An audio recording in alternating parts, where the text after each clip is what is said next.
Dahil sa madalas na pagdalo ko bilang ako ang mami at babaeng lagalag sa balitaan sa Rembrandt na ang chairman nito ay si June Itban ng Manila Bulletin at Eric San Juan bilang host moderator nito, ay nakilala ko si Joel Sarza na siyang nag-imbita sa akin kaya ako nakarating sa Manila Hotel noong June 28, 2014. Ang tema ng pagtitipon doon, First International Business Summit on Mindanao. Doon ko unang nakita ang isang samahan ng mga kapatid nating Muslim, ang Unity for Revival Foundation Inc., na naghahangad ng kapayapaan, pagkakaisa at national reconciliation. At nang napakinggan ko ang pambungad na pananalita ng founding chairman nito, hindi ko naiwasang tanungin ang aking sarili kung siya na ba ang taong Muslim na makakaunawa ng nawawalang katuruan sa East na Islamic. Siya si Ibrahim Sharif Albani.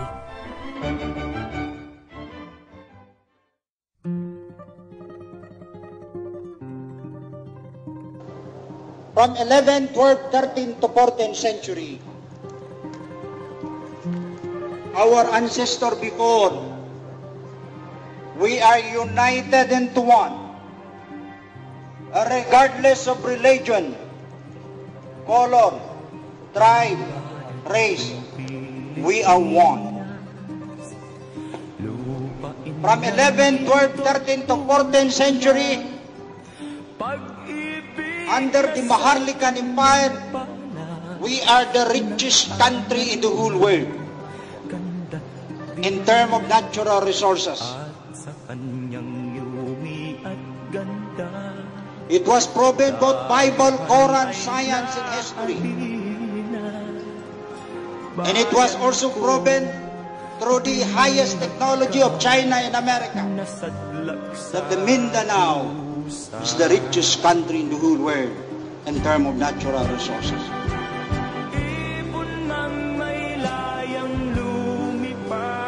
But today, when the Spanish come to the Philippines, on March 16, 1521, in order to colonize, to Christianize the people, objectively because of the Assad in the world, that is the beginning of the First World War. Our brother Muslim fight and defend and protect the homeland, and Magellan was pinned down through a great defender, fighter, which is Lapu-Lapu in Mactan.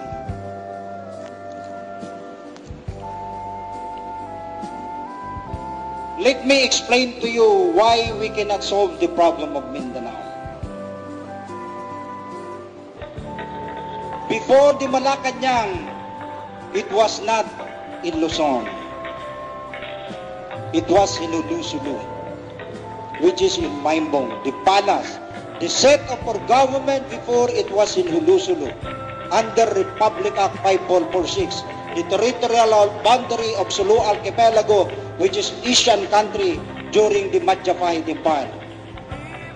Under the evil leadership of Shariful Hasib alias Sultan Pahala Paduka.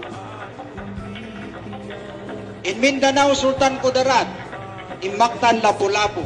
In Visayas, the 10 island of Panay, it was headed by Sultan Marikudo, the cousin of Alimuddin of Sulu. In Iloilo, Sultan Ilong-Ilong, the Tornos. In Luzon is divided into three forms of sultanate, meaning government. Princess Ordua of Pangasinan, Sultan Lakantula, and Sultan Sulaiman. Dividing Pasig River as the territorial boundary. What is the law of our ancestor before? Which is the Holy Scripture amalgamated with traditional and customary practices. So we are a great nation before, in the advent of our ancestor before, because they are united into one. But look at the situation today.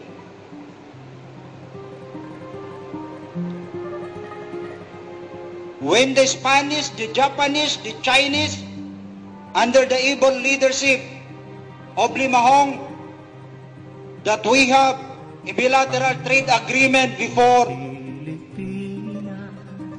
Until today, the monument of our ancestor, it was buried in China.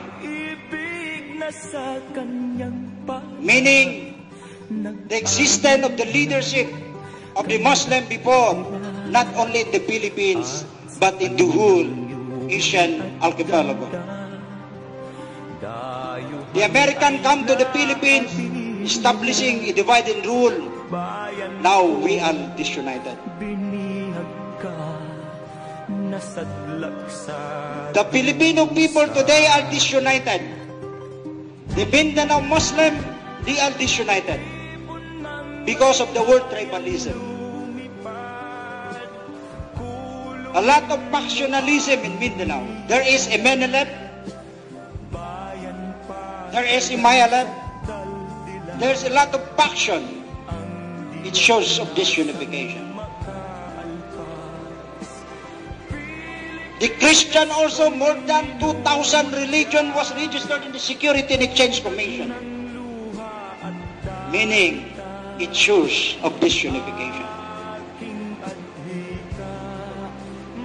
The leadership, the politics, we have the opposition and the administration. The administration, they are disunited also. The opposition are also disunited. So if you try to summarize the whole, the Filipino people are disunited into one. So meaning we are cursed by God Almighty. Let's tackle the situation of today. Today when we speak about Mindanao, Mindanao is a barbaric country. My apology to my diplomat, dignitaries guests. We cannot hide because we are in the modern technology today. They can just check in the computer. Mindanao, there is a lot of kidnapping, massacre, terrorism, killing, war, drug. Conflict in Mindanao is beyond control. How to solve the Mindanao today? As the chairman of the Unity for Revival Foundation, we are going to do something outside the box. I know this is impossible to us to convince our investor, but we are proud to say that Mindanao is the richest country in the whole world. Let's not talk about the bad images of Mindanao. My brother and sister Media, correspondent from the different sector of the society, why not talk about the positiveness of Mindanao? What is Dubai compared to the resources of Mindanao? What is Singapore compared to the resources of Mindanao? Even the water of Singapore is nothing. They will get from the Johor Bahru, which is the part of Malaysia. What is Hong Kong?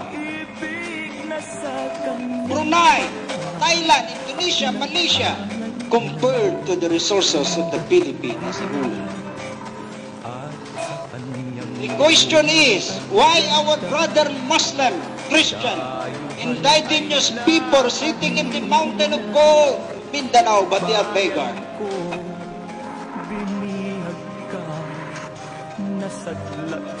My apology and my humble request to the diplomat and investor, please dig out our resources.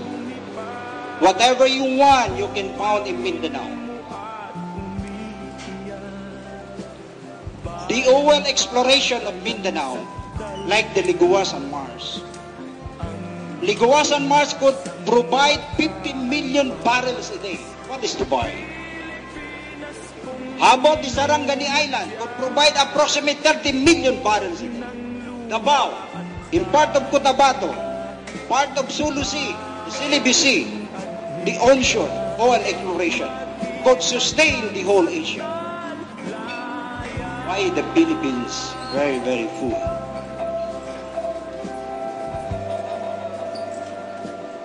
My beloved Filipino, this is the key point. Since the Filipino people as a whole are disunited, I am appealing to our President of the Republic of the Philippines, our beloved President Aquino, to our leader, brother Muslim, MNLF, MILF, Sultanate of different area of Mindanao, Christian leaders, indigenous people, let's stand united into one. Let's stand united regardless of religion, color, tribe, race. Let's talk for peace, for unity, and economic development of all people.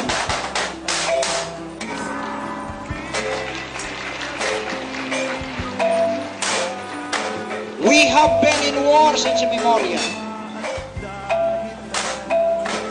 From Spanish, Japanese, Chinese, American, up to now, we have been in war. More than 1 million people killed, massacred. What is the result of war? Nothing. So meaning war is not the solution to solve the problem. The only solution for Mindanao is to establish unity and diversity among the Filipino people as a whole. And we wish you to the global world that the Philippines is the richest country and we will invite them here to peace in our country. Assalamu alaikum wa rahmatullahi ta'ala wal barakatuh.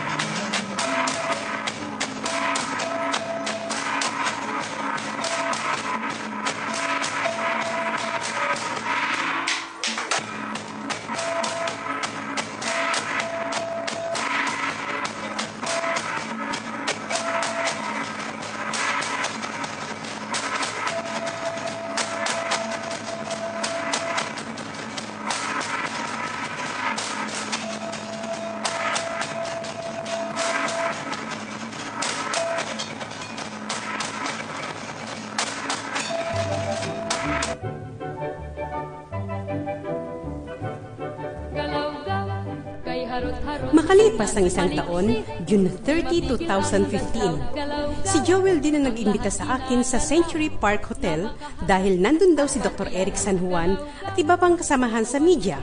Kaya naman dumalo ako. Laking gulat ko dahil si Ibrahim Sharif Albani ang host ng pagtitipon doon. Ang tema, Movement for Peace, Unity and National Reconciliation.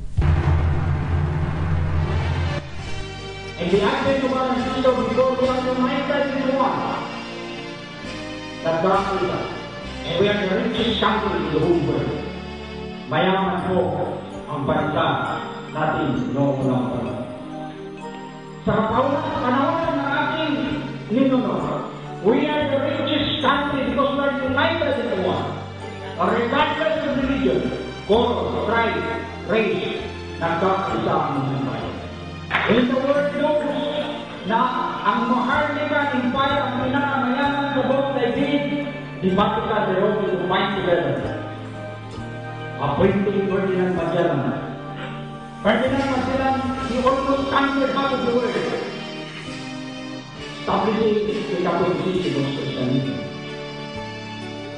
When Magellan came to the age of March 1521, in order to colonize the Christianity people, objectively because of the asset of the world of our system.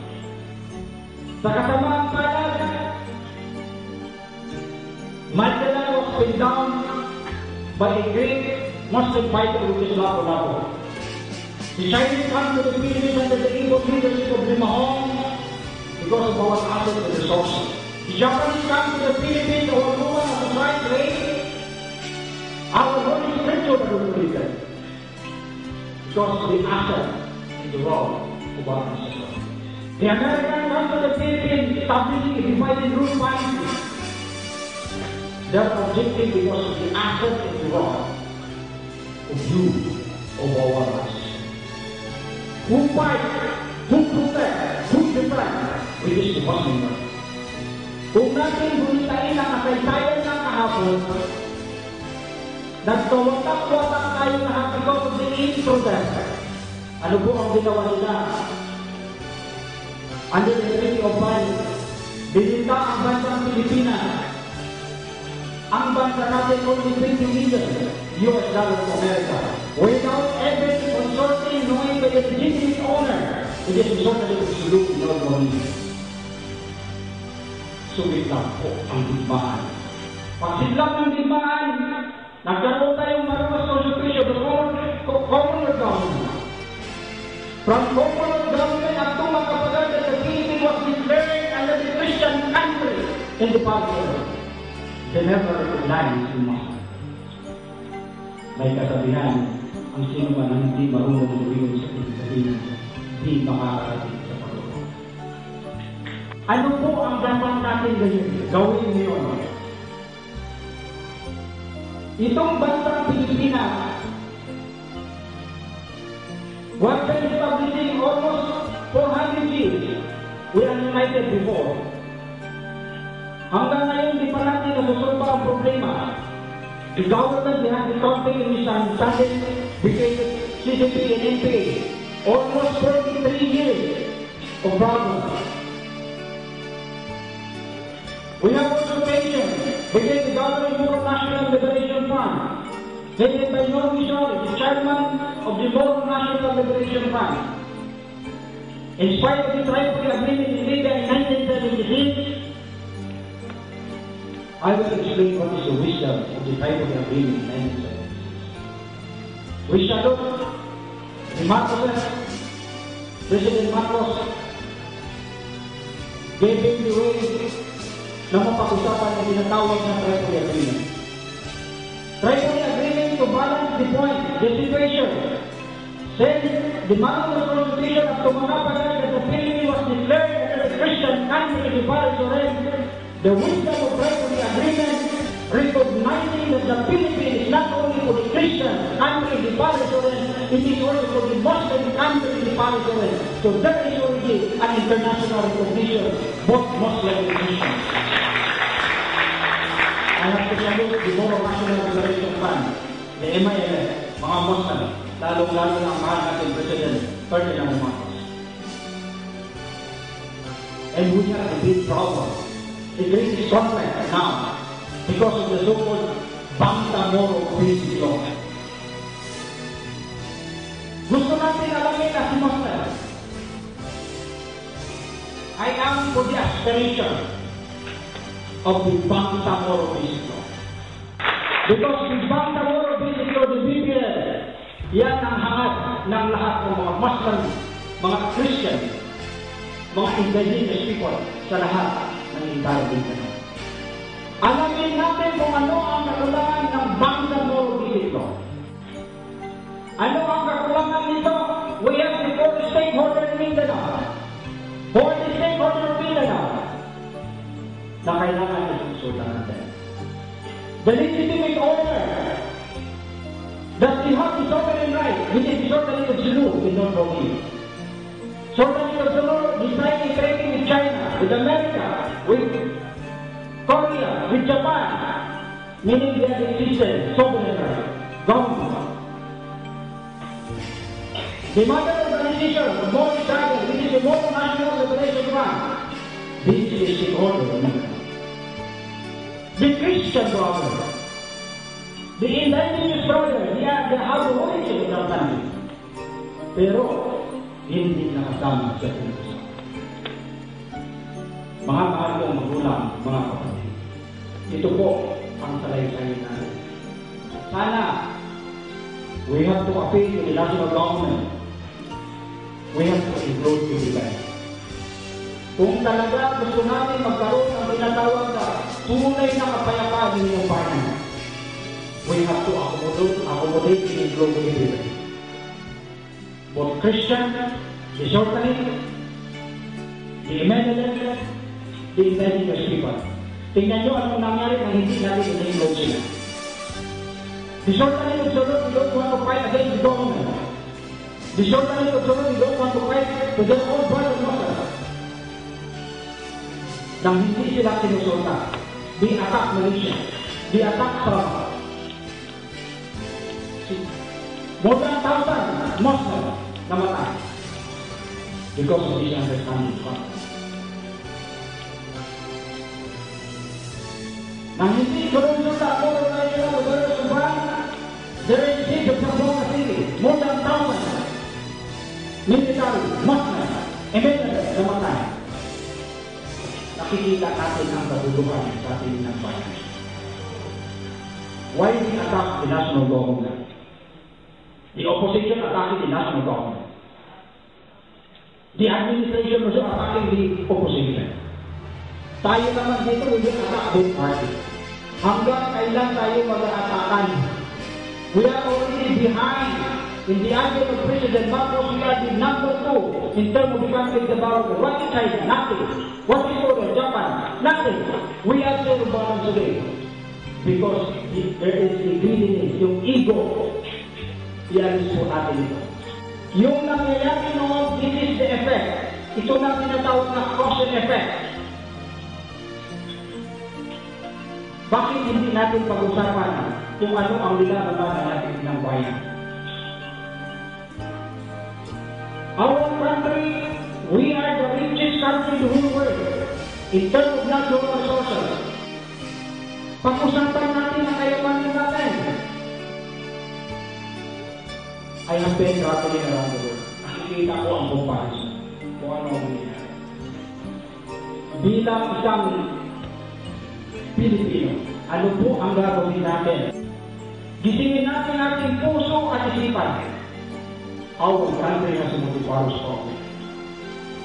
Currently, problem of morality, child abuse, disease, corruption, terrorism, killing, kidnapping, massacre. Walang Mindanao siya ng kontrol. Ngayon po ay napapanahon na.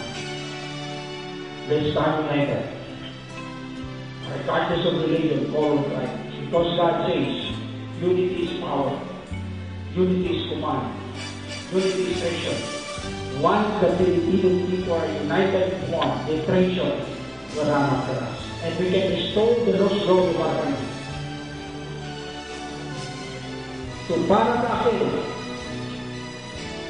ang tunay na solution sa bansa natin, kailangan magkaisa ang Muslim, Christian at mga katutubo sapagkat ito lamang ang tunay na sagot sa tunay na pagbabago at tunay na kapayapaan ng ilang bayan. Wala na sa ilan. Ang pagtitipong iyon ay dinaluhan ng mga leader ng iba't ibang malalaking samahan. Kaya namutawi sa pananalita ni Sharif ang kanyang kagalakan sa pagdalo ng mga pinuno at kinatawan ng iba't ibang sektor ng lipunan. Ako, ang mga kapatid ng Kristiyano dumalo sa gabi ito, lalong-lalo ng mga kapatid natin Muslim, mga magigiting na guest speaker natin lahat. Salamat sa inyo, sa mga senior citizens, different organization. Ako po ang pinakamasayang tao sa mundo, sa Pilipinas. Bakit? Nasabi ko ako ang pinakamasayang tao sa mundo nito. Nakikita ko ang lahat ng pananampalataya ng dito ngayon. Ang Muslim, Christian, Iglesia ni Cristo, lahat ng pananampalataya, different intellectual personalities na dito ngayon. Ibig sabihin, pwede pala tayo magkaisa. If there is a problem, there is always a solution. Amen. Bear in mind the first creation is our interest. Bago ginawa ang mundo ng Diyos, ang unang ginawa, this is our interest. Sino ang gumawa lahat sa mundo ng ito? Ang utang. So we have to invite all the intellectual leaders, Philippines that has a golden heart, a golden mind, dedicated to serve the people in the country. Diyan makikita natin ang tunay na kalutasan sa bansa natin. dahilan na hindi natin makikita ang kalutasan sa bansa. Nandun ang hatred. Nandun ang jealousy. Naniniwala tayo sa kasa. Subukan na natin. Linisin natin ang ating puso at isipan.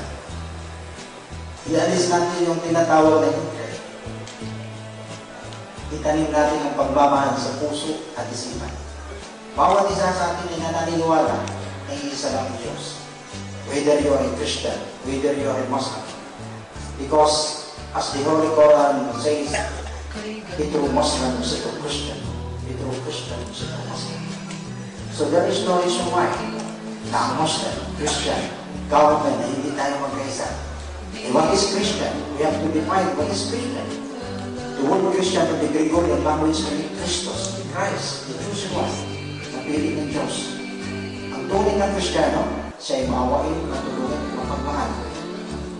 Hindi umamatay, hindi nanluloko, hindi nanglalamang sa kapwa. Ang tunay na Kristiyano, maawain, matulungan, mapagmahal. Do you believe in that as a Christian? Amen. Can you accept me as also a Christian? Amen. Because I believe, ang tunay na Kristiyano ay maawain, matulungan, mapagmahal.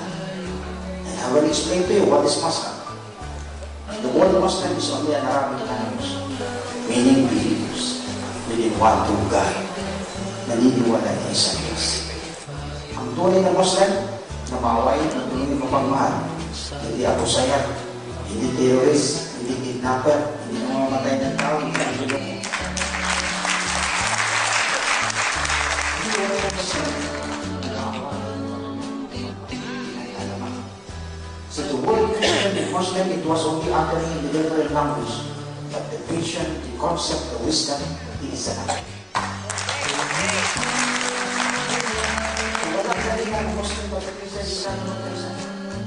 Why? The spirit of the brother Christian, the spirit of the brother Muslim, your spirit, my spirit, our spirit is come from the universal creator. So mga mahal kong magulang at mga kapatid, if there is problem, there is always a solution. So in order to obtain the solution, that is not hatred, jealousy, suspicion, magkaisa tayo. Once we have that, bear in mind, we can restore the lost glory of our country.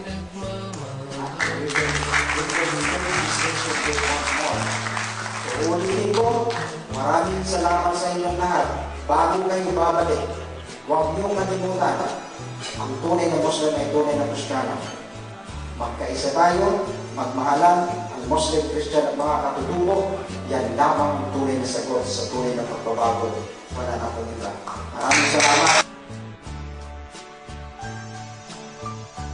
Kay ganda ng buhay, huwag nating sayangin.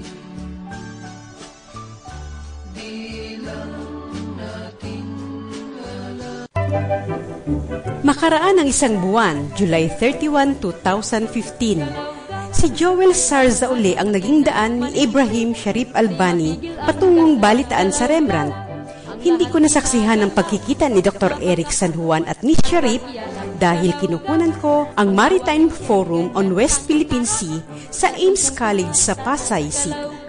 Dito kasi nakapaloob ang kasaysayan ng maharlikang lahi ng ating mga ninunong Muslim. At si Justice Antonio Carpio ang pangunahing tagapagsalita doon. Kung siya ay iyong kausap.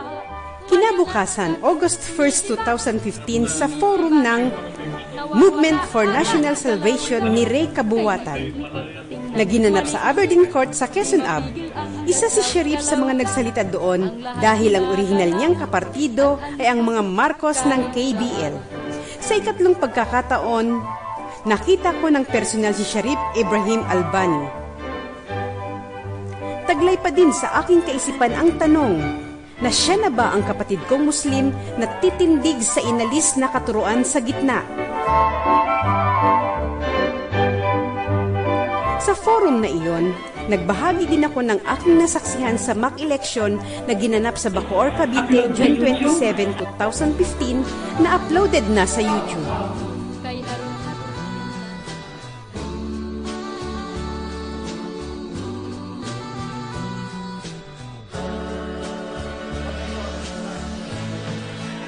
Ang magandang balita, sa wakas, pinayagan na ni COMELEC Chairman Andy Bautista na magkaroon ng mock election sa Bacoor, Cavite ang grupo nila Gus Lagman, former COMELEC Commissioner at Maricor Acul upang i-demonstrate ang Present Automated Tally System o PATAS na matagal na nilang panukala tungkol sa eleksyon. Matatandaan na ang Bacoor ay hindi nakapag-transmit ng election return noong 2010 at 2013 election gamit ang PICOS machine. I was the commissioner who supposed to use Bacoor because yun nga, nag-fail yung transmission sa Bacoor. Gusto ko rin makita if it's a problem that's related to PICOS or if it's a problem pag-aralan. Kailangan sa Bacoor, medyo example, mga ibang mga issues sinasabi ng telecom, pag dinumog ng mga tao yung PICOS, nawawala yung interconnection, diba? And after also, ayon sa COMELEC, ang lahat ng may alternatibong solusyon tulad ng PATAS para sa 2016 election ay papayagan na nilang i-demonstrate at ipakita kung paano ang sinasabi nilang sistema. Dahil pagsapit ng July 31, 2015, magdidesisyon na sila ng tuluyan kung ano ang sistemang kanilang gagamitin. Apo, assuming na successful yung transmittal dito sa PATAS na ito, so ano po ang desisyon ng COMELEC? Sa naging kaganapan sa Bacoor National High School noong June 27, 2015, ang Present Automated Tally System o PATAS ay gagamit lang ng isang laptop, isang projector, isang screen at isang printer at ang program or software na Filipino technology. Ang software ay gawa ng mga Pilipinong IT na may timbangan sa kanilang kaisipan ng tama at mali sa kasalukuyang nagaganap sa eleksyon at politika sa ating bansa. Ang magagandang epekto ng PATAS na ito ay ang mga sumusunod. Una, transparent and credible election. Maraming mata ang nakatingin sa screen habang inilalabas ng projector ang pagtataras ng mga boto ng mga kandidato, habang sinasabayan din naman ng pagtataras sa tally sheet na ginagawa ng isang poll clerk. May paper trail dahil sa presinto nagmula ang boto, kaya dun dapat may makitang bakas na maiiwan para sa complaint ng mga kandidato kung magkaroon man. Masaya at fiesta sa mga presinto dahil masisiguro ng mga botante na binilang ang kanilang boto. Pangalawa, control and accuracy. Sa bawat set of 20 ballots, machicheck agad kung tali ang taras ng nakikita sa screen at taras sa tally sheet ng poll clerk. Kapag di nagtugma, ipauubaya sa election chairman ng presintong iyon kung alin sa dalawa ang iaayon ang bilang ng taras upang magtugma. Pangatlo, easy to access. Dahil sa internet, hindi lang sa buong Pilipinas, kundi sa buong mundo kung saan ang mga OFW natin ay magiging online din sa 2016 election. Pang-apat, no warehousing, no repair and maintenance. Kasi, idodonate na sa school na pinagdausan ng eleksyon ang mga ginamit na laptop, projector, screen at printer, 4 na items times number of precinct sa isang eskwelahan, tulong ng COMELEC sa DepEd. Magandang-maganda, di ba? At higit sa lahat, ang panglimang magandang nangyari sa paggamit ng PATAS sa mock election na yon. Nakapag-transmit ng election return sa municipal server. Humigit kumulang, minuto lang ang inabot na bilis. Uulitin ko, ang Bacoor, Cavite, gamit ang PICOS machine, ay hindi nakapag-transmit ng ER noong 2010 at 2013 election. Kung bakit may mayor doon? Dahil ginawa ng COMELEC noon, manual counting ang ginawa sa mga balota na malinaw na paglabag sa AES law ayon kay Ado Paglinawan. Ang 4 na video na ako mismo ang kumuha sa Balitaan sa Rembrandt ni Dr. Eric San Juan ay nagpapatunay na may mga taong nakakaalam ng mga nilabag ng Smartmatic at Comelec sa nagdaang 2010 at 2013 election. Tindig Balitaan sa Rembrandt, October 31, 2014. Deng Silorio at Ado Paglinawan. Tindig Balitaan sa Rembrandt, November 14, 2014. Ado Paglinawan at Perry Calyanta. Tindig Balitaan sa Rembrandt, November 21, 2014. Maricor Akul, Ado Paglinawan, Gas Lagman at Jing Paras. At pang-4, Tindig Balitaan sa Rembrandt, June 26, 2015. Gas Lagman. Smartmatic, tuloy-tuloy pa rin. Ang ginagawa ng Comelec, Bautista, lahat ng mga alternatives, pinaandar nila dahil sa oras. So, paandar nila, hindi yung mga billing, ganyan, tapos sa end of July, mag-decision sila. Alin? Habang nakikinig ako sa kanilang pagsasalita, damang-dama ko ang bawat kataga na kanilang sinabi sa forum na iyon. Sa ganang laman ng aking kaisipan, ang tao ay likas na mapanghusga't mapanuri. Kapag nasunod ang patas na sistema sa 2016 election, magkakaroon ng timbangan ang katwiran sa katwiran dahil katwiran din ang ipanlalaban. Samantalang kapag PCOS machine pa rin ang gagamitin, tinuturuan lang ng Comelec ang mga botanteng Pilipino ng katamaran at walang pakialam sa kanilang kinabukasan pati sa buhay ng kanilang mga lahi at mga anak. Kagalang-galang na Andy Bautista, higit kanino man, kayo po ang autoridad bilang chairman ng Commission on Elections. Nasa inyong pagpapasya ang pinal na desisyon kung ano ang gagamitin sa 2016 election. At nasa inyong mga kamay din nakasalalay ang pangarap ng majority ng Pilipino na makapagluklok ng tamang tao na magbibigay ng pag-asa mula sa mga lugmok na sitwasyon ng ating bansa sa kasalukuyan. Bilang kayo ang nasa gitna, hari naway matimbang nyo ang katwiran ng bawat panig at naway pagkalooban kayo ng liwanag ng kaisipan ng dakilang lumikha at nagbigay ng buhay sa ating lahat. Kaisa ako sa nananalangin nito bilang bunsong kasamahan ng Balitaan sa Rembrandt at kasama sa programang Kalasag sa DWSS.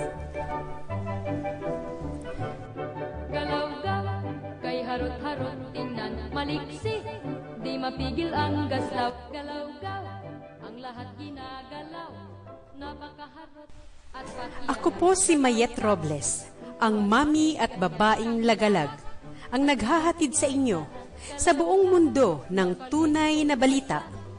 NEWS News. Di maingat, dalos-dalos, kay dula.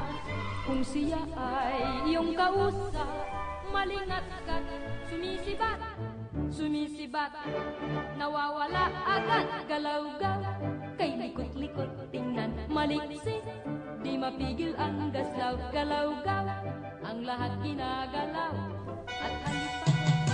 At muling naging bisita ni Dr. Eric San Juan sa Balitaan sa Rembrandt si Sheriff, October 23, 2015. Muli sa lahat, ako'y nagpapasalamat sa aking mayor ng Quezon City, si Calion, na binuo itong Book Road Party sapagkat nakikita ko ito ang tinatawag na patriotic party. Hindi pera ang pinag-uusapan dito kung hindi prinsipyo. So nakikita namin bilang kapatid namin Muslim, sana ang party na ito sa paningin nila maliit. Pero sa amin, malaki po sapagkat nakikita namin sa darating na halalan, sa darating na panahon, ito ang maging susi ng sambayanan Pilipino. Ang aming mensahe sa mga kapatid namin Muslim, Christian at mga katutubo, ang pananawagan namin ay napapanahon na kailangan po magkaisang Muslim-Christian sapagkat ito lamang ang tunay na sagot sa tunay na kapayapaan ng ating Panginoon. Ito po yung pangarap namin bilang isang kapatid ni Muslim na sana maibalik natin muli ang karangalan ng mamamayang Pilipino. Yung tinatawag na no discrimination, handshake relation. Now, paano natin maibalik ang karangalan ng ating bansa? Sa panahon ng kaninunuan natin, we are a great nation before. Wala yung tinatawag na discrimination. And we are united before. Sa panahon ng kaninunuan natin, we are the richest country in the whole world in terms of natural resources. So nakikita natin ngayon sa kasalukuyan, the Muslim are disunited, the Christian are disunited. We have two big political parties in our country today, which is the opposition and administration. The opposition are disunited. The administration are disunited. As a whole, the Filipino people are disunited. So kami, mga kapatid yun, nananawagan kami for the national interest of our country. Sana ang Muslim, Christian at mga katutubo ay magkaisa na. Tingnan natin sa iba't ibang bansa. No discrimination nandoon sa Indonesia. Walang diskriminasyon nandoon sa Malaysia. Sa iba't ibang bansa, marangal sila. Last 35 years, China, nothing. They are beggars. Ang lahat ng Dubai, Indonesia, Malaysia, Singapore, Hong Kong, hindi makatumba sa tinatawag na development dito sa bansa natin. We are number 2 in terms of economic development. Pero nakikita natin ngayon because the Filipino people are disunited at hindi na tayo makikita sa mapa. Again and again, I am appealing to the Filipino people, let's stand united into one so that we can restore the lost glory of our country. At October 30, 2015, upang ipaunawa ang kanyang plataporma bilang senador ng bansa.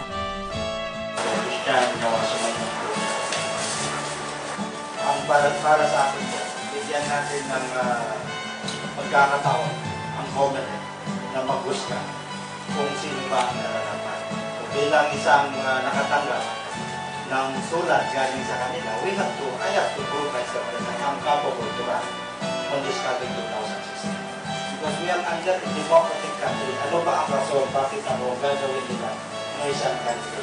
Dahil ba na hindi kilala yung Group Party? I can mount the campaign. Oh, now, so I have to justify. Kung justification ng pag-uusapan, popularity, siguro nakikita naman ng mga kapatid natin media. I am the chairman of the World Economic Forum under UNESCO. Concurrent of the special employee to the Organization of Islamic Countries. And I've been traveling around the world. Number 2, kung pag-uusapan yung mga expose na nagagawa ni Sharif as a humanitarian and peace advocate sa the country, I do event, symposium, forum from local, national, regional, and international, not only 30 times. And the only organization that I never asked any single cent, because we want to maintain the prestige and credibility being as a Muslim, because I want to remain the Muslim. Ang Muslim hindi nangihingi, subalit namimigay. Okay, now, and I want to rename not only the Muslim, but the Filipino people. We want to restore the credibility and the prestige of the Filipino people. Because every time I travel, kapag sinabi Philippine passport, sometimes ako po tinatapon yung passport namin. So, ito, tatakbo kami because we are under a democratic country. Gusto namin marinig ng mamamayang Pilipino. Let us give a chance. Sana mapagbigyan kami. So I will let my legal counsel do the job na sana pagbibigyan tayo ng ating committee sa darating. Kasama din namin siya noong Christmas party ng Balitaan sa Rembrandt, December 11, 2015. Doon ko nakita ang dala niyang kalendaryo sa pagkasenador.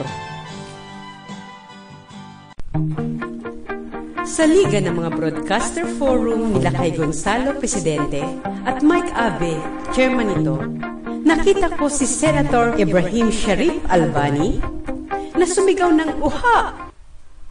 Bakit ko nasabi yun?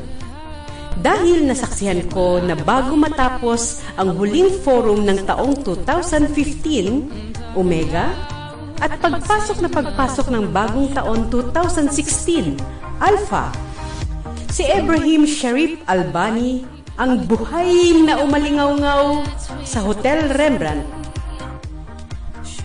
Ang Big Bang o pasabog na balita ng bagong taon, gaganapin na ang lagdaan ng pagkakaisa ng Muslim at Kristiyano at ito ay tatakda sa mismong araw ng kapanganakan ni Senator Albani, January 14, 2016 sa Aloha Hotel. Covenant signing ng Christian Peace Alliance Interfaith sa pangunguna ni Rick Fulgencio at ang Muslim Group of Alliances sa pangunguna ni Senator Ibrahim Sharif Albani. Ang pinakamahalagang araw ng kanyang kapanganakan sa edad na 44 ay ang mismong araw din na matatala sa kasaysayan ng Pilipinas na isinagawa na ang unang hakbang ng pagkakasundo ng Muslim at Kristiyano. Ang tunay na kahulugan ng pagkakaisa at national reconciliation. Anumang lahi ang pinagsimulan, anumang katuruan ang pinaniniwalaan, at anumang relihiyon ang kinabibilangan, magkakaisa na tayong mga Pilipino. Napakahalaga. Bakit nasabi ko napakahalaga? Ito ay simbolo. This is a historical event. Bakit ko po nasabi na historical event? Mayroon mga signing nakikita natin. The Moro National Liberation Front, the MILF signing with the national government. Itong mga nagpipirmahan, they are all outside the box. Nakikita natin. Pero nakikita namin dito, nandito ang mga patriotic leader na gusto baguhin ang bansa natin, ang imahin ng bansa. So mga magulang at mga kapatid, bilang isang kapatid ng Muslim, naririto po ako in behalf of my brother Muslim. Muli po kaming kakatok sa inyo, puso at isipan, lalong-lalo na sa election ngayon. Bishop, sa lahat ng mga bishop na kaupo dito sa presidential table, kakatok kami sa inyong puso at isipan. Give chance for the Muslim.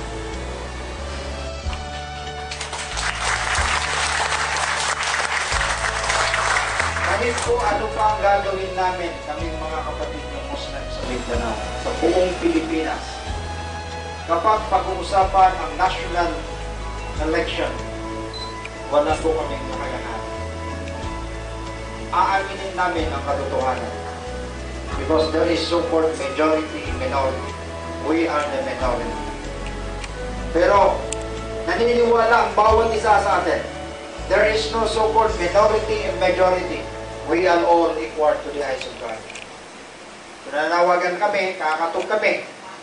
Sana tanggapin nyo kami, kapatid ng Muslim, that we are also Muslim people. So, mga mahal kong magulang at mga kapatid, sa gabing ito, in behalf of our brother Muslim, we don't need war. Ayaw po namin ng gera. We have been in war since memorial, from Spanish, Japanese, Chinese, American.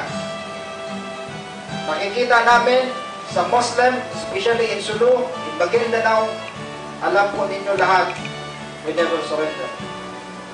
In fact, even the 45 caliber was invented because of the Muslim Brotherhood, United 11. Pero ngayon nakikita namin, mga kapatid namin Kristiyano, war is not the solution to solve the problem of one country today. We have been in war only dito. More than 1 million people killed, massacred because of hindi pagkakaintindihan ng Muslim pati Christian. So kaming mga kapatid ng Muslim, uulitin ko, kahit 1,000 beses ko uulitin, kakatok kami sa inyong puso at isipan. Give chance for the Muslim. Why? Because we have 24 senators in our country today. 21 in Luzon, 3 in Visayas, none in Mindanao. Where is justice? Where is equality in terms of national leadership? Paano natin masolve ang problema sa Mindanao kung walang boses na Muslim nandoon sa Senado? Out of 100% income of the national government, 65% came from Mindanao, 35% Luzon and Visayas. Without Mindanao, the PDP also will never stand. But in terms of development, what the national government did, nakikita natin, they only give 5 to 10%. So where is again justice? Where is equality in terms of national development? Why? Because we are Muslim. We are indigenous people. So nandoon pa rin yung tinatawag na discrimination.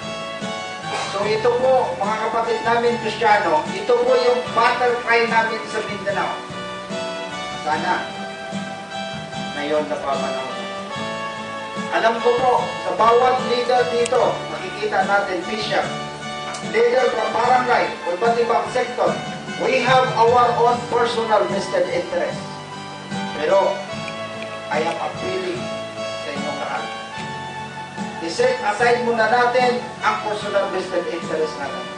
Let us unite with one common goal. Let us unite for the national interest of our country. Because we have been backsliding in terms of economic development, in terms of dignity, in terms of morality. We are backsliding, especially in terms of education. So mga mahal ko magulang, mga kapatid, uulitin ko again, hindi ko ako magsasawa kakatok sa inyong puso at isipan. Give chance. Because makikita natin, bakit po kami lagi namin kinakatok sa inyo? Because nandito ng mga iman, makikita namin, a true Muslim is a true Christian. A true Christian is a true Muslim. Ang tunay na Kristiyano, na siya'y mawain, matulungin o pagmahal. Nandito po ang mga bishop. The word Christian from the Gregorian language meaning Christos, anointed, the chosen one, na pinili Diyos.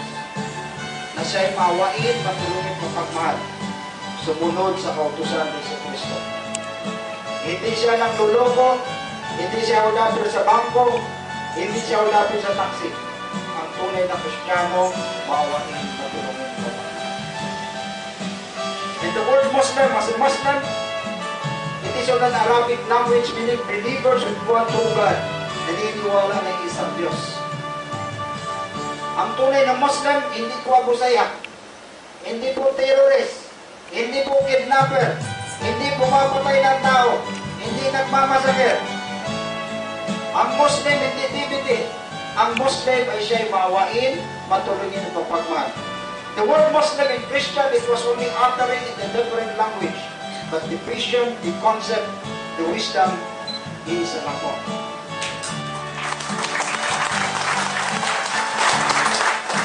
So there is no reason why na hindi pwede magsama ang Muslim pati Christian. Kailangan po magmahalan ang Muslim pati Christian. So salamat sa aming chairman ni Brother Pordencio. Kinatok niya ang aming puso bilang isang kapatid na Muslim. Nagandahan po kami sa kanyang advokasya.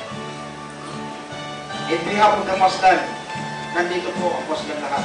The ex-commander, member of the Central Committee, I don't want to mention, hindi ko na po i-video kung saan sila. The member of the Central Committee of the MNLF, nandito po ngayon. Nandito rin yung group of the Sultanate of Sulu in North Borneo.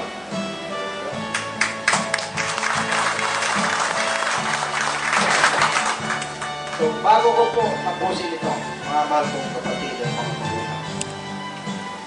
Our country has a multi-various problem. Dami pong problema natin. Problem of morality, drug abuse, disease, corruption, makikita natin ngayon. Terrorism, drugs. Ang drugs po ngayon, 97%. Hanggang sa lahat ng barangay sa buong Pilipinas. war in Mindanao is beyond our control. So ngayon mga magulang at mga kapatid, uulitin ko. All those problems, they are all minor problem po. We have the vital problem of our country today. What are the vital problem? Abject poverty. Gutom ang lahat ng mamamayang Pilipino from Batanes to Tawi-Tawi. So ito pong ginawa namin, solusyon tungo sa kapayapaan. Ang solusyon po, kailangan na magkaisa ang Muslim, Christian, mga katutubo sapagkat yun lamang ang tunay na sagot sa tunay na pagbabago at tunay na kapayapaan ng ilang bayan. Wala na po iba. Maraming salamat sa inyong lahat. Gawa sa mga pinagsimulan.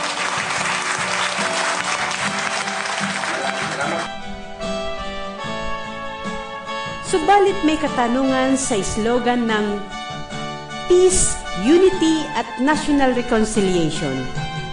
Paano ang peace at paano ang lahing Chinese?